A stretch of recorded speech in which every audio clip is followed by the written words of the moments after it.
Se você quiser conhecer mais sobre o Evangelho, vou estar deixando na descrição e na bio um link de um e-book, que está com valor simbólico de apenas R$5, se você quiser ajudar este ministério. A extrema pecaminosidade humana. Em Romanos capítulo 3 verso 23 Paulo diz que todos pecaram. A palavra pecado significa, literalmente, errar o alvo. No caso do ser humano, nós não apenas erramos o centro do alvo, mas falhamos em acertar qualquer parte dele. Nós erramos o alvo por completo, quer seja em obedecer à lei de Deus, em permanecer na vontade de Deus ou em glorificar o nome de Deus. Ora, uma vez que somos nascidos de novo, ao ouvirmos todos pecaram, nós deveríamos cair de nossas cadeiras em adoração a Deus, agradecendo por tão grande salvação, pois Ele nos livrou de algo terrível. Porém, aqueles que tratam o Evangelho como algo comum ou que criaram para si outro Evangelho, deveriam prostrar suas faces em temor, sabendo que, se Deus não se mover em favor deles, eles estarão em pecado diante daquele que é triplamente santo, e essa é a situação mais terrível que se pode imaginar. Quando você ouve uma coisa repetidas vezes, geralmente ela se torna tão comum que perde seu poder. Com efeito, quanto mais você ouve algo e, quanto mais você vê ou lê algo, esse algo perde um pouco de sua majestade. Todos pecaram. Por que não trememos diante disso? É porque não sabemos como essa é uma realidade terrível. Nós não temos consciência do quanto temos pecado, do mesmo modo como um peixe não sabe o quanto está molhado. Nós nascemos no pecado, nós fomos concebidos no pecado, nós nascemos num mundo caído em pecado e a única coisa que nós conhecemos é o pecado. As Escrituras dizem que a nossa sociedade bebe iniquidade como se fosse água. Além disso, nós também vivemos num mundo repleto de ignorância. Nós não temos conhecimento de Deus, não sabemos quem Deus é e o tratamos como se ele fosse um tipo de Papai Noel ou como um vovô bobinho. Nós não entendemos que ele é o Senhor dos Senhores e o Rei dos Reis. Ao considerarmos o livro de Romanos, nós vemos o apóstolo Paulo nos apresentando a coisa mais próxima que temos de uma teologia sistemática. Ainda assim, ele toma os seus 3 primeiros capítulos e trabalha com toda a sua força tendo um único objetivo: fazer os homens desistirem de qualquer esperança carnal, fechá-los dentro de uma cova, trancar as portas, remover de suas mentes qualquer alívio na carne, a fim de que eles clamem a Deus por misericórdia. Quando nós vamos pregar o Evangelho em um campo missionário, precisamos perceber que todo o nosso trabalho é uma absoluta catástrofe, e que experimentaremos fracasso atrás de fracasso, à parte do poder de Deus para ressuscitar homens mortos e odiadores de Deus. Nós precisamos, em nossa pregação, convencer os homens, através das Escrituras, com toda a nossa força, de que todos pecaram. Muitos dos pregadores famosos atualmente estão ganhando tanta popularidade porque fazem de seu propósito não falar sobre o pecado. Porém, ao agirem dessa forma, eles vão contra a obra do nosso Senhor, que constantemente pregava sobre o pecado. Eles vão contra a obra dos apóstolos, que trabalharam com toda a sua força intelectual, movidos pelo Espírito Santo, para revelar o pecado do homem. E, principalmente, eu posso lhe assegurar que um pregador ou missionário que não fala sobre o pecado não tem a obra do Espírito Santo em sua vida, porque uma das grandes tarefas do Espírito Santo é convencer os homens do pecado, da justiça e do juízo. João capítulo 16 verso 8. Quando você não crê nisso, você está trabalhando contra o Espírito Santo. O problema é que nós nos esquecemos de que o pecado ainda é pecado. Veja a maneira como falamos sobre ofender ao Senhor. Nós falamos de pecados contra os homens, de pecados contra nós mesmos, de pecado até mesmo contra a natureza, os animais e as árvores. Entretanto, ninguém se dá conta de que todo pecado, no final das contas, é cometido contra Deus. Davi pecou contra seu povo ao não representá-lo bem como rei. Davi pecou contra Batseba ao adulterar com ela, e Davi pecou contra Urias ao mandar matá-lo. Porém, no final, ele disse a Deus: pequei contra-te somente. Salmos capítulo 51 verso 4. Por que o pecado é algo tão terrível? É porque ele é cometido contra Deus. Como podemos não tremer diante disso? É porque não compreendemos o que isso significa. E por que não compreendemos o que isso significa? É porque não sabemos quão glorioso e bendito Deus é. É uma coisa terrível quando percebemos contra quem nós pecamos. Como os puritanos costumavam dizer, nós não pecamos contra um pequeno líder de uma simples cidade, mas contra o Rei da Glória, aquele que está sentado no mais alto e sublime trono. Imagine isto por um momento. Deus está no dia da criação, dizendo aos planetas que se coloquem em determinada órbita no espaço, e todos eles se curvam, dizem amém, e lhe obedecem. Ele diz às estrelas que ocupem seus lugares no céu e sigam à risca o seu decreto, e elas todas se curvam e lhe obedecem. Ele diz às montanhas que se ergam e aos vales que se afundem, e eles se curvam e o adoram. Ele diz ao bravo mar, você virá até este ponto e daqui não passará, e o mar o adora. Porém, quando Deus lhe diz venha, você diz não. Você percebe o quão perverso é o nosso pecado? Ora, se fossem apenas atos, nossa condição já seria terrível o suficiente. Todavia, o pecado vai mais fundo no coração do homem. O ser humano não simplesmente comete pecados, ele é nascido no pecado.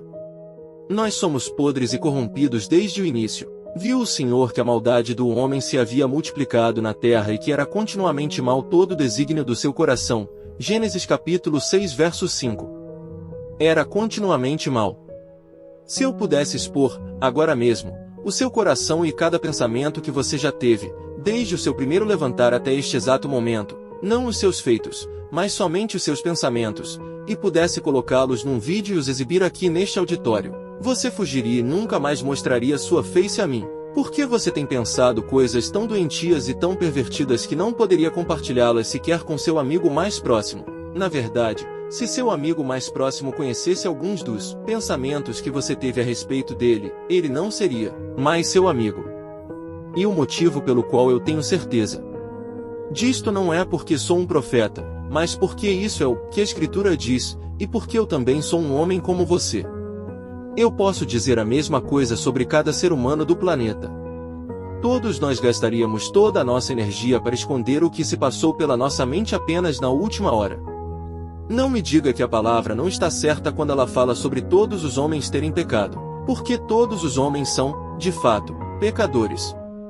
E o Senhor aspirou o suave cheiro e disse consigo mesmo, não tornarei a amaldiçoar a terra por causa do homem, porque é mau o desígnio íntimo do homem desde a sua mocidade. Gênesis capítulo 8 verso 21. Isso pode significar maldade desde a infância, maldade desde bebê. Deixe-me compartilhar algo que um funcionário de penitenciária disse muito tempo atrás, a respeito da natureza humana. Imagine por um momento um bebê de 18 meses que você está segurando em seus braços. Então, esse bebê vê um relógio brilhante em seu pulso e tenta pegar o seu relógio. Você afasta a mão dele e diz não. Ele começa a chorar e a se mexer em seus braços, e então se estica até o relógio novamente. Você afasta a mão dele e diz não. Ele começa a gritar e chorar, e então se estica de novo, e você diz não. Ele começa a jogar os braços, até mesmo na direção do seu rosto. Ora, eu lhe digo que a natureza humana é de tal forma que, se esse bebê de 18 meses tivesse a força de um homem de 18 anos, ele o espancaria ali onde estava você, papai, arrancaria o relógio do seu braço e passaria pelo seu corpo ensanguentado em direção à porta, sem sentir nenhum remorso. Eis algo aqui que precisamos entender: Hitler não foi uma anomalia. Hitler não foi um fenômeno extraordinário. Hitler foi o que cada frequentador dos cultos dominicais tem o potencial de ser. E não somente isso. Mesmo em toda a sua maldade, Hitler ainda era restringido pela graça comum de Deus. E precisamos reconhecer isto.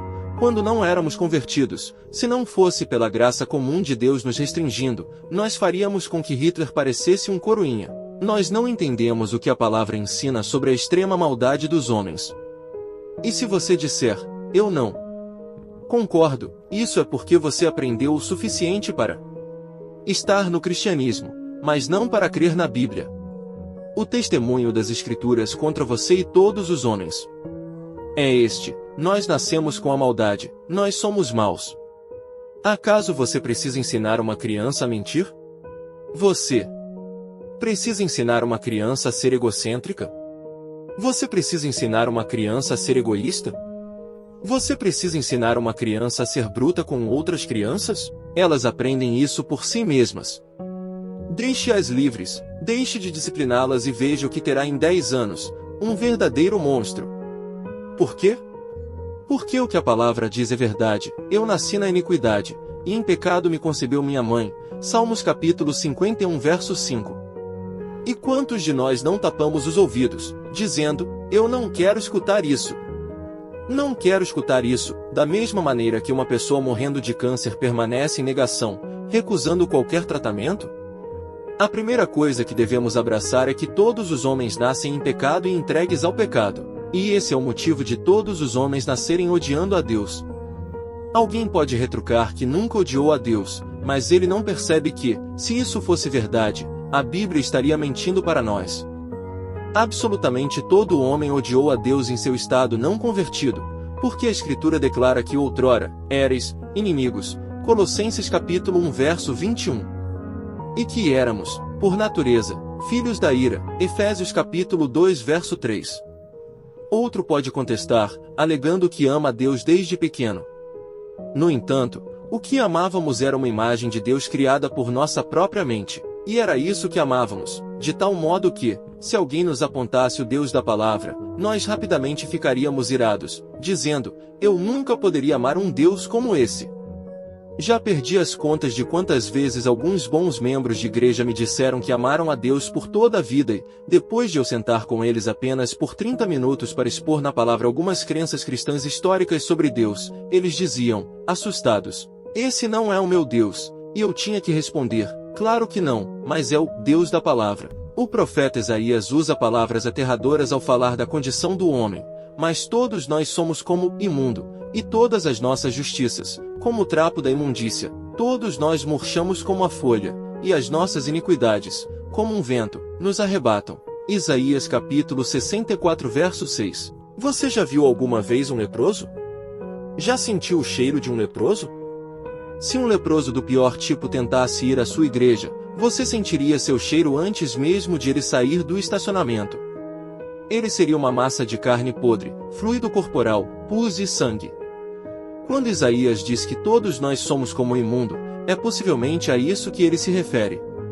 Vamos supor que existem irmãs muito finas em sua igreja, e elas pensem que precisam fazer algo a respeito daquele leproso. Então elas vão à loja mais fina e compram algumas das mais finas sedas que encontram. Depois de enrolarem o leproso da cabeça aos pés, elas dizem, bravo! Olhe o que fizemos! Salvamos o dia! Nós o fizemos apresentável. Mas aquela seda somente repousa naquela carne por poucos segundos e a corrupção daquele homem começa a sangrar através daquela seda fina, tornando-a tão corrupta quanto o próprio homem. Eis o porquê de nossas melhores obras serem como trapos imundos diante de Deus. O fato de sermos pecadores não significa apenas que pecamos constantemente, mas que não fazemos nada além de pecar.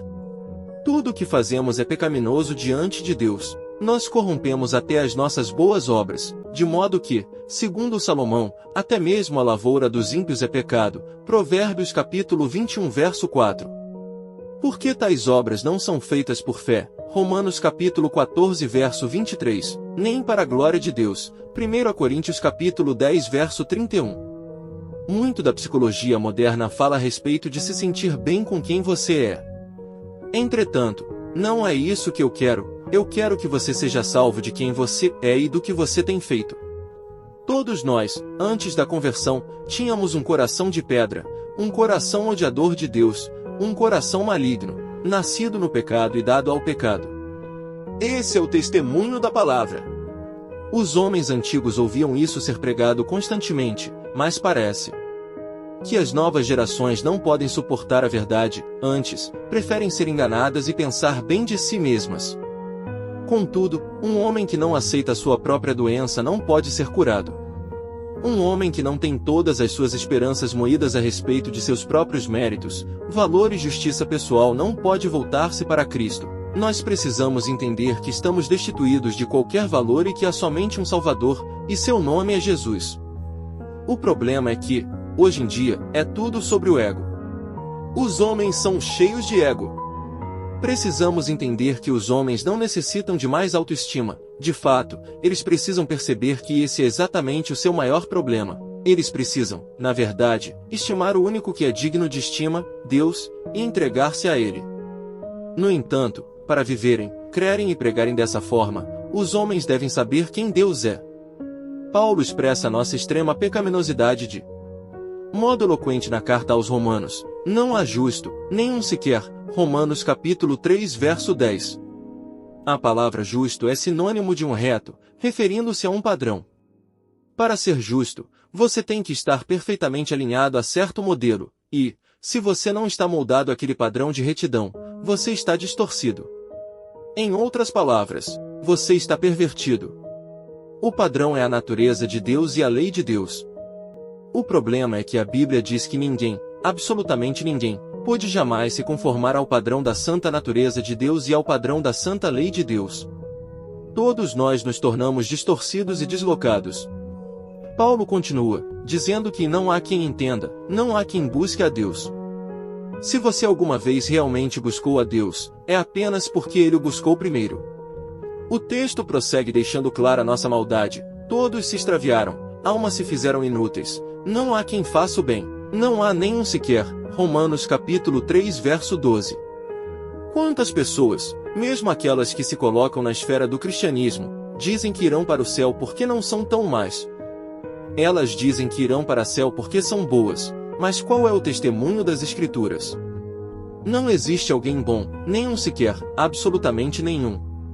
Todos pecaram. Você me diz, mas eu não pequei tanto. Todavia, quanto você tem que pecar? Adão precisou pecar somente uma vez, e o universo inteiro foi lançado num caos moral e posto sob julgamento. Você já pecou mais vezes do que se pode contar em uma calculadora. Se Adão e Eva, e até mesmo a criação, não conseguiram escapar da condenação por um único pecado, como você irá escapar de todos os pecados que estão sobre a sua cabeça? Mas talvez você me diga: mas eu estou muito bem, se comparado com as outras pessoas. Todavia, você não será julgado por padrões humanos, você será julgado por um Deus justo e santo. Algumas pessoas dizem: não me julgue. Você não sabe o que está no meu coração. Essa é uma frase tola, porque elas ficariam envergonhadas se soubéssemos o que está no seu coração. Saiba que Deus de fato tem visto seu coração, e Ele conhece toda a podridão que está lá. Se nós escondemos nossos corações de todo mundo, por que o usaríamos como desculpa diante de Deus? As pessoas dizem que nós não as conhecemos realmente, mas nunca nos deixariam vê-las sozinhas, no secreto. Todos nós somos julgados pela acusação de nossa consciência, todos pecaram e carecem da glória de Deus. Romanos capítulo 3 verso 23. É muito comum tomarmos esse versículo e torná-lo tão humanista. O que significa carecem da glória de Deus? Alguns dirão que Deus tem um maravilhoso plano para todos nós e Ele investiu tanto para nos ver cheios de glória, mas, apesar desse grande plano, nenhum de nós o alcançou. Eu não acredito que esse seja o sentido primário deste texto. Quando Paulo diz que nós carecemos da glória de Deus, eu penso que essa frase deveria ser interpretada no contexto do primeiro capítulo de Romanos, no qual está escrito: porquanto, tendo conhecimento de Deus, não o glorificaram como Deus, nem lhe deram graças. Romanos capítulo 1 verso 21. Vamos pensar nisso por um instante. Por quem você foi criado? Por Deus. Entretanto, não apenas você foi criado por Deus, mas todas as suas faculdades, a sua própria existência é sustentada por Ele. Você deve cada respirar e cada batida do seu coração a Deus. Aliás, sua respiração é dada apenas para retornar em adoração, e seu coração bate somente para servi-lo. Ainda assim, observe o testemunho deste texto contra nós. Nossa mente e nossas vidas são repletas de busca por nossos propósitos, nossos sonhos, nossos objetivos e nossos desejos. Mesmo aqueles que alegam algum tipo de piedade precisam assumir que, em suas vidas diárias, são ateístas praticantes. Deus está longe dos seus pensamentos.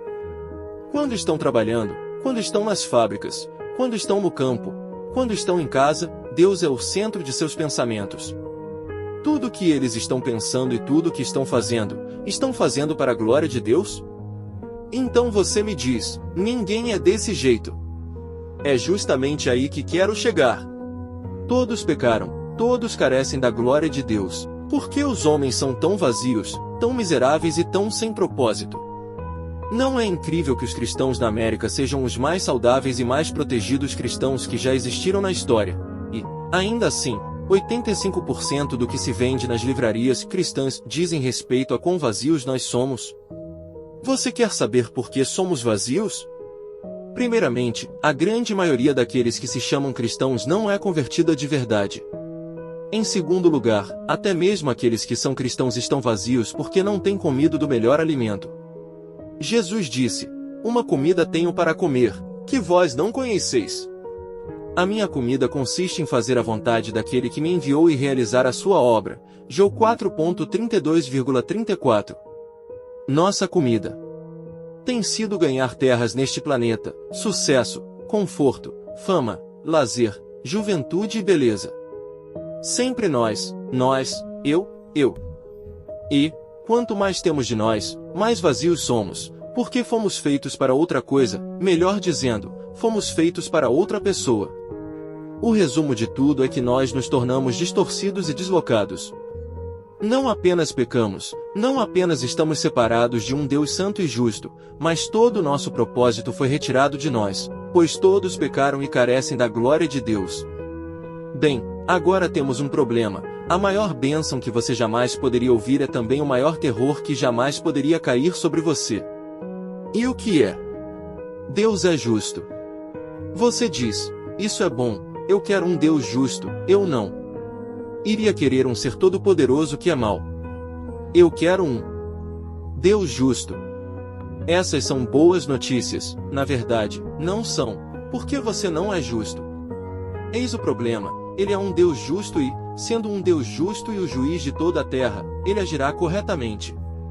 E, ao agir corretamente, a resposta dele em relação a você é completamente apavorante. Se você quiser conhecer mais sobre o Evangelho, vou estar deixando na descrição e na bio um link de um e-book, que está com valor simbólico de apenas R$ 5, se você quiser ajudar este ministério.